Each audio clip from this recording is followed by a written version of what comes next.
¿Esta es la misma que queríamos? Sí. Venga, prueba de conexión. Entonces vamos a ver con los algoritmos recursivos cómo hacerlo. Entonces con los algoritmos recursivos, pues la prueba debería incluir, ¿verdad?, una forma de asegurar que las llamadas sucesivas que hacemos al mismo programa terminen. Entonces se parece al del lazo, porque en el lazo nosotros verificamos que la condición llegue a darse para poder salirse del lazo. En el caso de los recursivos, pues siempre va a haber, dentro del algoritmo tiene que haber, aunque sea una decisión que diga cuándo debe terminar, porque si no, pues se va a quedar dando vueltas, se va a quedar en ejecución infinita. Entonces, la correcta interpretación del método de una instancia se resuelve mediante la solución de una o más instancias diferentes o más pequeñas. Entonces nosotros vimos la semana pasada ¿cómo se llama? A ver si me acuerdo, las técnicas de divide y vencerás. Divide y vencerás es recursivo por naturaleza, porque dice, usted aplica divide y vencerás a un problema si usted puede dividir ese problema en subproblemas igualitos, pero de menor tamaño. También se parece a la otra que vimos, ¿verdad?, que los subproblemas en programación dinámica, que podían ser un poquito diferentes, pero más pequeños. Entonces, eso nos da pie a que tengamos algoritmos recursivos. Entonces, un algoritmo recursivo, si su ejecución provoca una o varias llamadas a él mismo.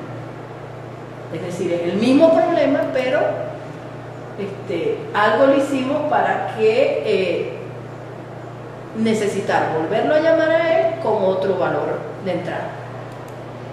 Entonces la recursividad simple es aquella donde todas las llamadas recursivas se realizan dentro del mismo algoritmo. Una recursividad cruzada cuando las llamadas recursivas se realizan del algoritmo recursivo R al algoritmo recursivo B y viceversa. Entonces hay dos algoritmos, uno llama al otro, el que llama al otro, y entonces ahí está. ¿Okay? Para probar que un algoritmo recursivo da una solución correcta a una instancia, se asume que da una solución correcta a las instancias más pequeñas, y eso inmediatamente nos lleva a ver que se debe usar alguna condición que nos indique el tamaño de la instancia para probar que el algoritmo es correcto. Es decir, de alguna manera nosotros tenemos que ver en nuestro algoritmo si la llamada siguiente implica un valor diferente y más pequeño, de tal manera que pueda terminar. El ejemplo más simple es el del factorial, ¿verdad? Sabemos que el n factorial es, aquí me faltó un factorial aquí, ¿verdad? Y eso no tengo manera de ponerlo. Bueno, tengo editor de ecuaciones en ese Word. Ok, en ese PowerPoint las cosas. Entonces, por la fórmula normal del factorial tenemos la condición de parada, que es cuando n es igual a 1. Sabemos que el factorial es c. Perdón, cuando n es igual a 0 sabemos que el factorial es 1. Y si no, lo calculamos hasta que llegue ahí. Es n por n menos 1 factorial. Entonces, el programa recursivo sería, depende de n, la precondición es, usted le va a mandar un n, pero ese n tiene que ser mayor o igual que 0. No puede ser negativo. Usted lo puede definir como entero o como natural, o sí, como natural. Pues. El resultado va a ser un entero también. En este caso, el valor que regresa es el n factorial. El algoritmo entonces sería, este valor x va a ser, si n es igual a 0, va a ser igual a 1, o si no, va a ser n por el factorial otra vez, pero ahora resto le disminuyo 1 el tamaño. Bueno, la fórmula viene dada así, ahí no estoy cambiando nada, esa es la fórmula. ¿Ok? Si hacemos pruebas, ¿verdad? Para n igual a 0, que sería la condición de borde para n, obtenemos el resultado correcto, y para cualquier otro dato, por ejemplo 3, obtenemos el resultado correcto.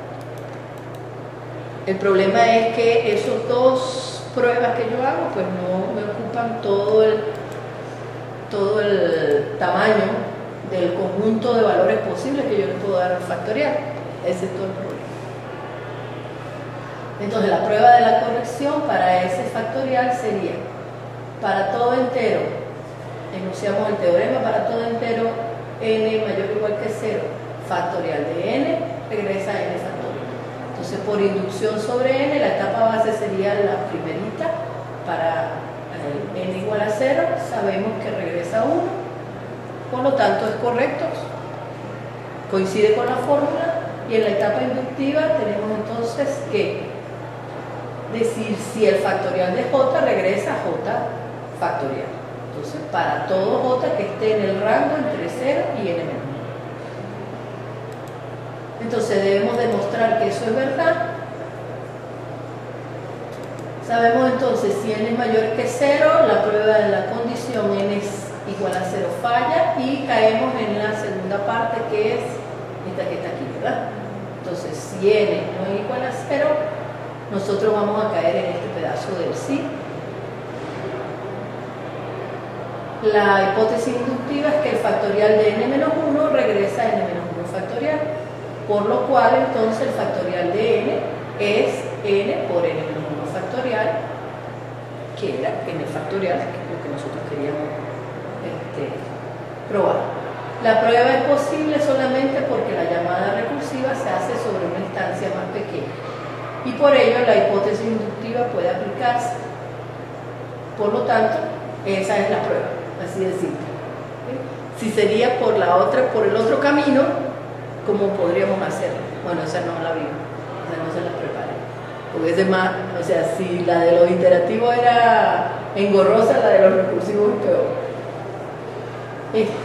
Lo importante aquí es asegurar que este sí exista cuando el programa se llama a sí mismo, y que adicionalmente a que este sí exista, que el valor que yo mando para la próxima iteración sea diferente al que entró y logre, en este caso los valores son decrecientes, logre llegar a un n igual a 0. En el caso de la búsqueda binaria, ¿verdad? El ejercicio anterior quedó con la búsqueda binaria en su forma iterativa, pero la búsqueda binaria per se es recursiva, porque es sobre un arreglo ordenado, ¿ok? Dado los dos límites del arreglo y el valor a buscar, lo común y corriente que nosotros deberíamos hacer es, si A es mayor que B, probar los valores de borde que me mandan por aquí, que están en la precondición, regresa falso inmediatamente, porque si el arreglo está vacío, no hay nada que buscar ahí, porque no está, ¿ok? Porque el arreglo está vacío. Y si no, inicio su índice m en a más b entre 2, y luego pregunto si x igual a m, a su m, perdón, y si es porque ya lo encontré, estaba precisamente en la mitad. Y si no está en la mitad, entonces pregunto si x es menor que a su m, hago búsqueda binaria otra vez, pero sobre la etapa del pedazo de la izquierda, y si no, en el pedazo de la derecha. Eso es lo común en la búsqueda binaria. Fíjense que los valores que están aquí son las mismas pruebas que le cambié yo. Nada, ¿verdad? Entonces, esta es la versión recursiva de la anterior, que es iterativa. Entonces se puede hacer la prueba sobre el iterativo o sobre el recursivo. Entonces para el recursivo tenemos que para todo n mayor o igual que 0, ¿verdad? N va a ser igual a b menos a más 1, que es el número total de elementos en ese arreglo.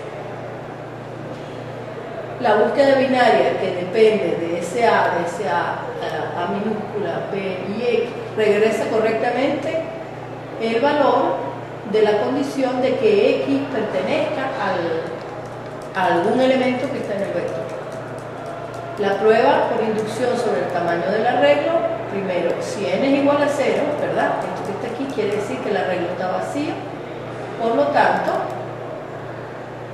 la prueba de que A es mayor que B es exitosa y regresa falso, ¿verdad? Lo cual es correcto, puesto que el elemento no puede estar si el arreglo está vacío.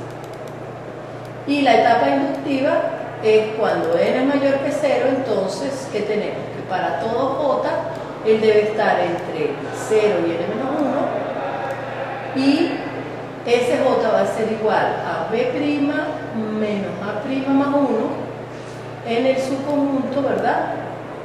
Que me da el tamaño donde voy a buscar el elemento dentro del arreglo.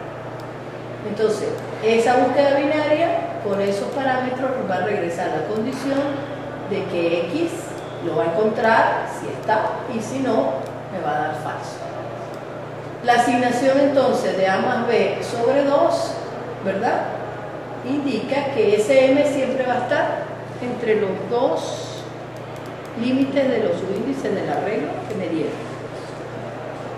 En particular, ahí habría que hacer un examen un poquito más detallado porque puede ser que sea par o impar.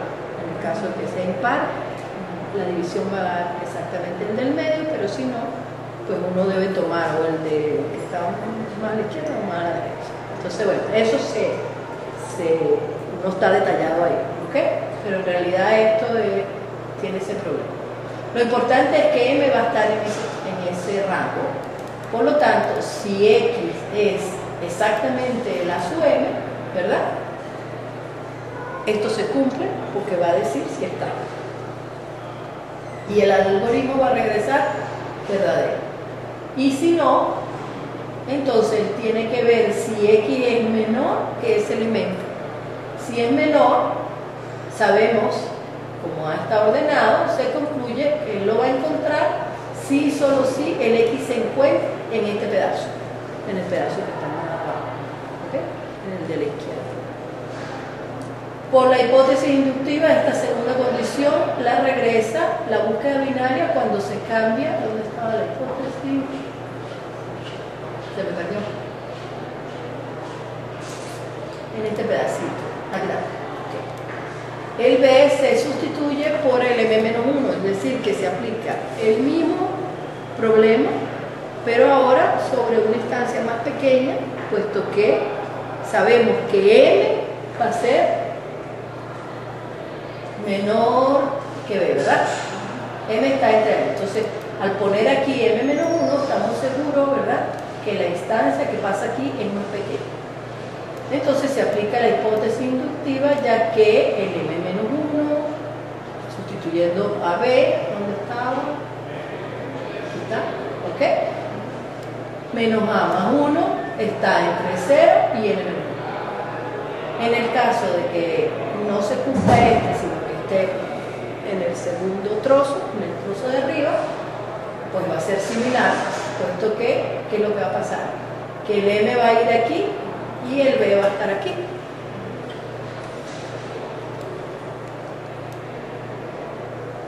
Y ya, eso es, ¿ok? Entonces fíjense que la importancia de la prueba va a radicar en que, primero, que no esté cruzada la recursividad, que sea sobre el mismo algoritmo. En el caso de que esté cruzada, pues habrá que trabajar los dos algoritmos al mismo tiempo.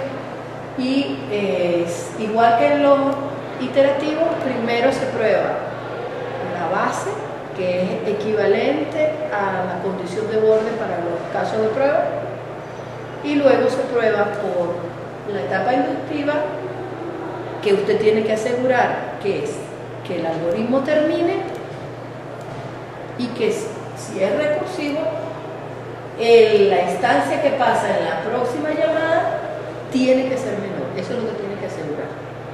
Porque si no, ¿verdad? Usted no puede demostrar que el algoritmo va a terminar. Es decir, que no va a haber un lazo infinito.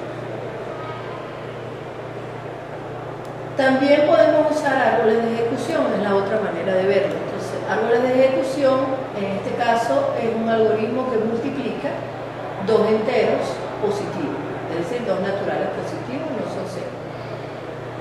No debería ser. Mayor o igual que cero, sí pueden ser cero, entonces 0 por 0 da 0. Okay. Entonces hace la multiplicación y la multiplicación entonces va a tener este algoritmo recursivo. El valor de R es el resultado, ¿verdad? El resultado de la multiplicación de X por Y, y R va a tomar el valor 0 si Y es igual a 0, y si no, pregunta si Y es par.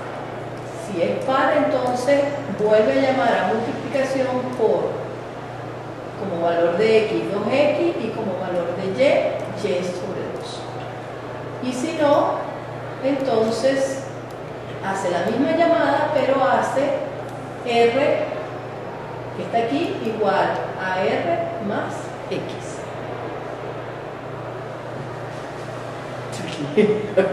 De algoritmo truculento, ¿ok? Entonces, si queremos ver el árbol, ¿verdad? Pues así no entendieron nada. Ahí está, ¿ok? Entonces, en el caso más simple, que la X igual a 0, él hace la llamada a multiplicar 0 más 4, que sería la primerita, perdón, la primera que es la raíz, es decir, los valores de X y que pasan al comienzo, y luego, ¿qué hizo? La llamada a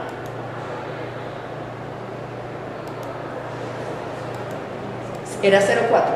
4 es par. Como es par, llaman a... Aquí usted se perdió la primera clase.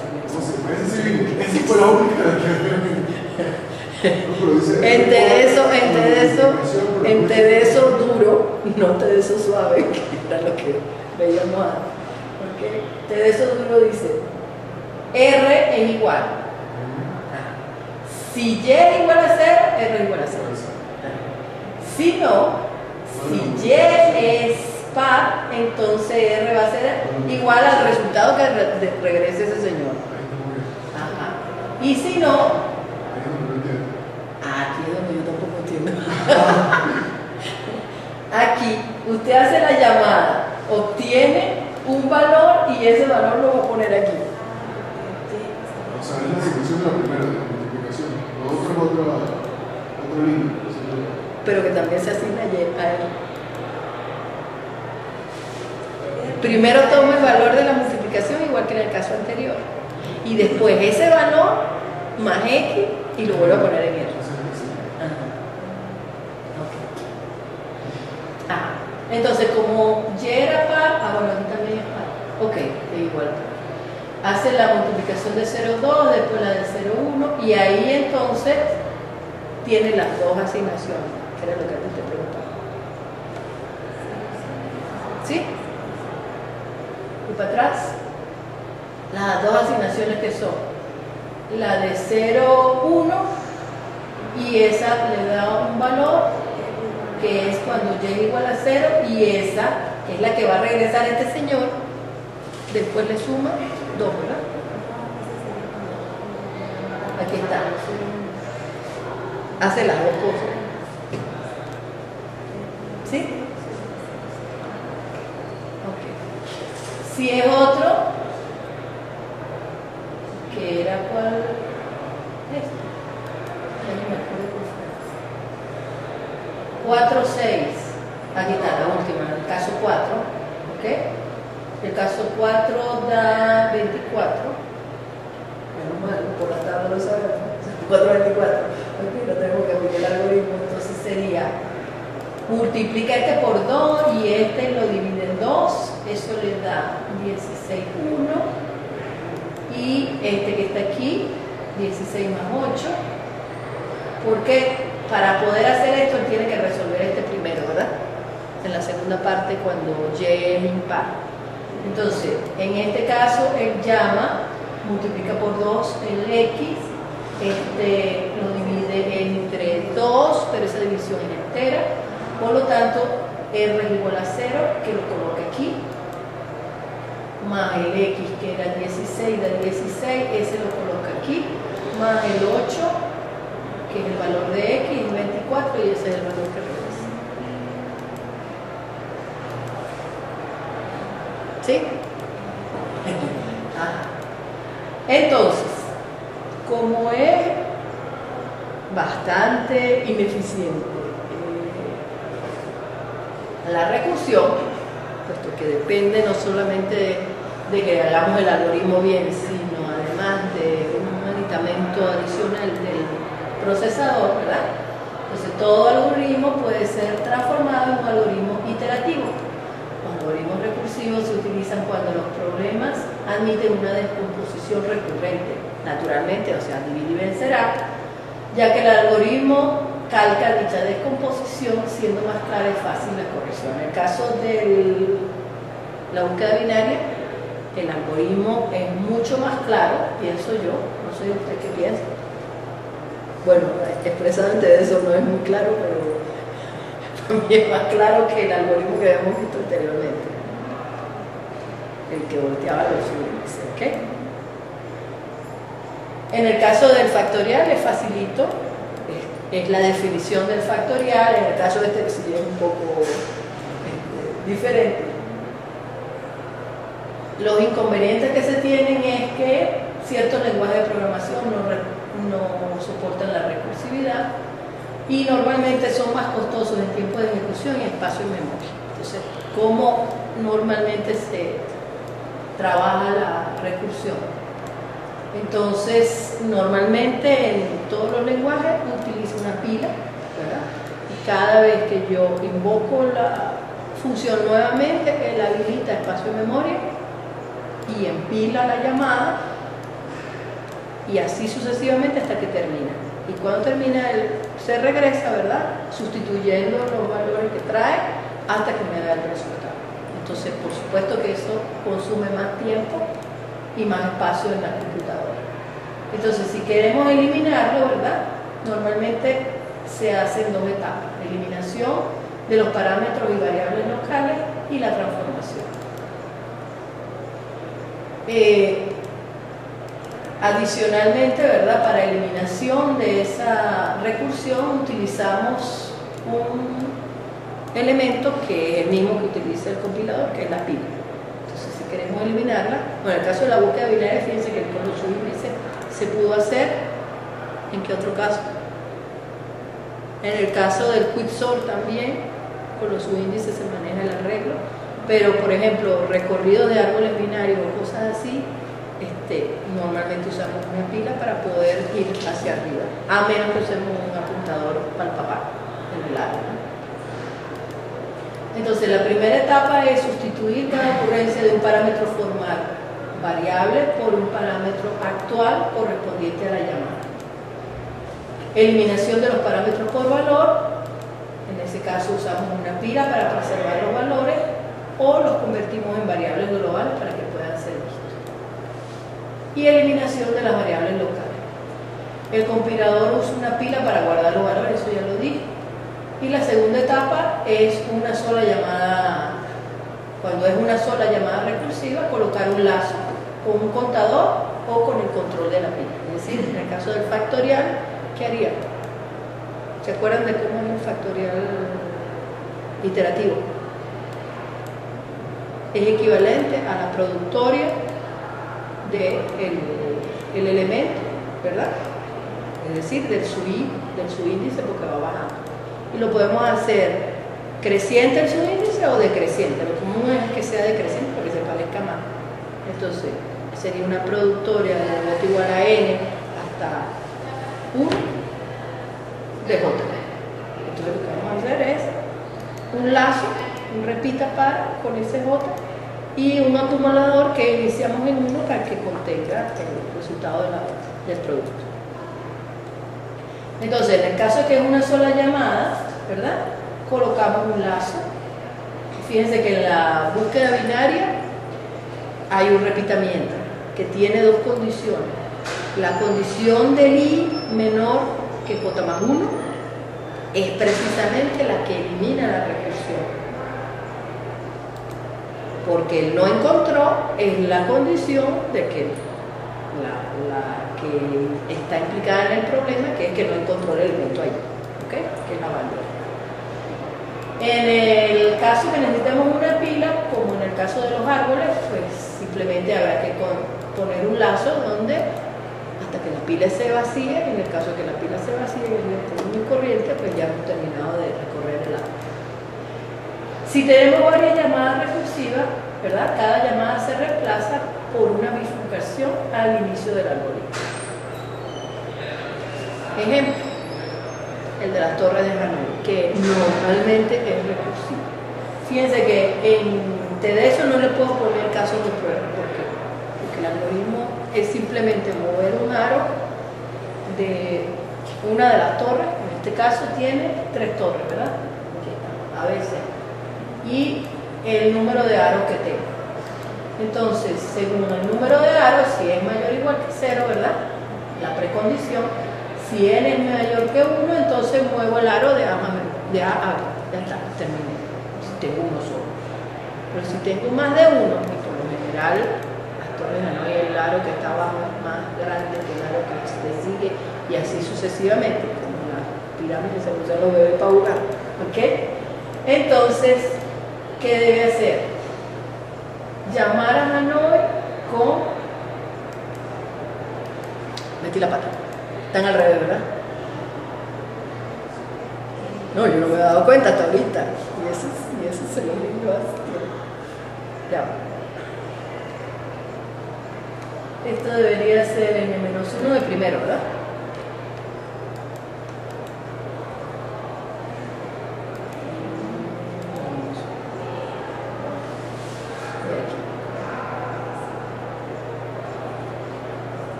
Entonces, el tamaño de la instancia disminuye, ¿sí?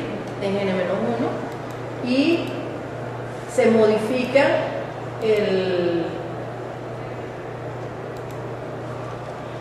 de dónde a dónde va a mover los aritos que tiene. ¿Ok? Entonces, ellos entran los tres palitos A, B y C, y en uno de ellos, normalmente en el A, están los aritos. Entonces yo debo mover de uno a otro, y lo que hago en las llamadas recursivas es indicarles de dónde a dónde va a mover. Por lo tanto, esos A, B, C se cambian. ¿Ok? Entonces la primera vez tengo que hacer una llamada al mismo algoritmo con una instancia menor, pero cambiando la posición de B y C, y luego hago, fíjense que aquí está dependiendo, igual que en el Quicksort, de otro algoritmo que simplemente hace el movimiento realmente. ¿Ok? Mover a B, lo llamo, y la otra llamada recursiva con una instancia menor, pero ahora cambio la posición, igual que aquí, cambié solamente C y B, aquí están cambiando todos. ¿Ok? Y este algoritmo debe funcionar. Entonces no tengo manera de eso de poner casos de prueba porque son movimientos. Entonces, como obtengo la salida, debe ser un algoritmo para mirar, digamos, cómo se hace en la pantalla en forma gráfica. Para eliminar entonces la recursión que deberíamos haber hecho. Primero, lo que dice aquí es, en la etapa 1, sustituir cada ocurrencia de un parámetro formal variable por un parámetro actual correspondiente a la llamada. Entonces, el parámetro formal variable es ¿quién? Este señor, ¿verdad? N. Él entra como parámetro, es un parámetro formal cuando defino la función, en este caso el procedimiento. y dentro de él cambia su valor por n menor. Entonces aquí, ¿verdad? Ese n que entra, primero verifico si n es diferente de 1, ¿verdad? Que sería este pedazo, para hacer algo. Luego muevo y en el tercer paso tengo un repita mientras para tratar lo que hice aquí. Entonces ese n se mantiene, ¿verdad? Pero él va a cambiar con las llamadas, él se modifica a n-1, baja el tamaño, cosa que hace aquí. Pero eso lo haces en este lazo. Y en este lazo aumenta, ¿verdad? Es decir, cambia su valor dependiendo de en qué etapa estoy. Entonces, ¿qué otra cosa tengo que hacer? En la etapa 2, colocar un lazo con un contador o con el control de la pila. Entonces, en este caso, además del lazo que coloco sobre n, ¿verdad? Voy a utilizar ese señor para trabajar la pila, que sería correspondiente a la primera iteración, esta que está aquí, ¿verdad?